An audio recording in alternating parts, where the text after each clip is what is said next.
মাত্র 23% জনবল দিয়ে বগি মেরামতের কাজ চলছে নীলফামারীর সৈয়দপুর রেলওয়ে কারখানায়। আসন্ন ঈদে ঘরমুখো মানুষের যাত্রা নির্বিঘ্ন করতে 100 বগি মেরামত হচ্ছে দেশের সর্ববৃহৎ এই রেল কারখানায়। এ নিয়ে কথা বলতে সৈয়দপুর রেলওয়ে কারখানা থেকে সরাসরি যুক্ত হচ্ছেন প্রতিনিধি মিল্লাদুর রহমান মামুন।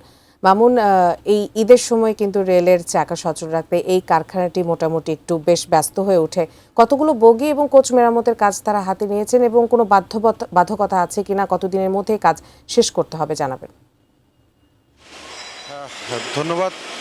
ওজমা, আপনি জানেন যে আসলে যখনই ঈদ আসে তখন কিন্তু ঘরমুখো মানুষ যারা যখন ঘরে ফিরতে চায় তখন কিন্তু পরিবহন সংকটে পড়ে, এবং এটি কিন্তু বলতে গেলে প্রত্যেক বছরেরই একটা চিত্র। তো এই মানুষের ঘরে ফেরা নির্বিঘ্ন করতে বাংলাদেশ রেলওয়ে যে সৈয়দপুরে যে কারখানা আছে সেখানে কিন্তু তারা একটি প্রোগ্রাম হাতে নিয়েছে যে তারা এই আসন্ন যে ঈদ উল ফিতর আছে সেখানে সেই মানুষগুলোকে নির্বিঘ্নে ঘরে ফেরাতে 100 কোচ মেরামতের তারা উদ্যোগ নিয়েছে, এবং 39 দিনের মধ্যে তারা 100 কোচ মেরামত করবে। এবং ইতোমধ্যে গতকালকে পর্যন্ত 70টি কোচ মেরামত করা হয়েছে, এবং আর আগামী 10 দিনের মধ্যে বাকি 30টি কোচ মেরামত করা হবে। আমরা এখন আছি সৈয়দপুর রেলওয়ে কারখানার, এটাকে বলে ক্যারেজ শপ। এই ক্যারেজ শপে একটু দেখানোর চেষ্টা করব সহকর্মীর মাধ্যমে, যেখানে আসলে একটি নষ্ট বগির বহিরাংশ অর্থাৎ বডির কাজটা এখানে করা হয়।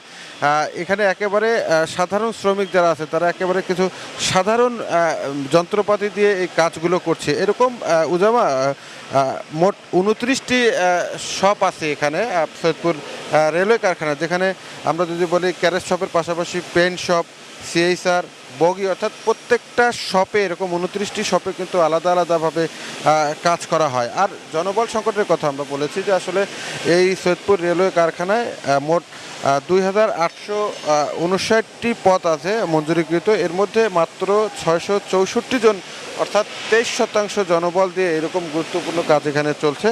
তো সব কিছু মিলে আসলে ঈদে ঘরে ফেরা মানুষকে নির্বিঘ্ন এবং স্বস্তিতে এখানে পৌঁছে দেওয়ার জন্য এই যে রেলওয়ের যারা শ্রমিক কর্মচারী আছেন তারা কিন্তু নিরলসভাবে কাজ করে যাচ্ছেন।